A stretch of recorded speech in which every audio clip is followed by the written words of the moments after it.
দিচ্ছি।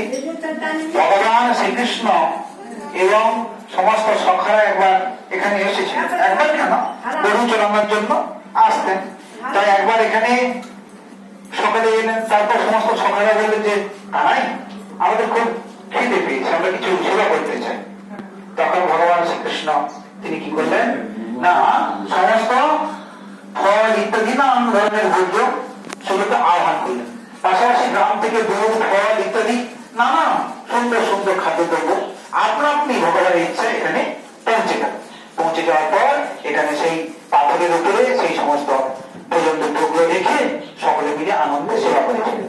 সেই যে সেবা করেছিলেন এবং তার যে এখানে দেখে যে সেবা করেছিলেন সেই খালি চিহ্ন কিন্তু এখানে আছে। পরবর্তীকালে সংস্কার করে এগুলোকে আরো শৌখিন করা হয়েছে, কিন্তু এটা এরকম ফল রাখার জন্য ভোজন দ্রব্যগুলো রাখার জন্য তার সেই এই গর্তটা হয়ে যায় একটা থালির মতো হয়ে যায় জায়গা, তাই এখানে নাম হয়ে গেছে ভোজন থালি। এখানে সাক্ষাৎ ভগবান সমস্ত সখারা ভোজন করেছিলেন, এই ভোজন থালি।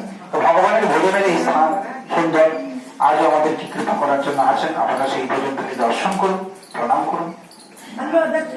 बोलिए भजन थाली की, बोलिए भगवान श्री कृष्ण की, बोलिए सब सखा की, बोलिए राधा रानी सरकार की, निताई गौर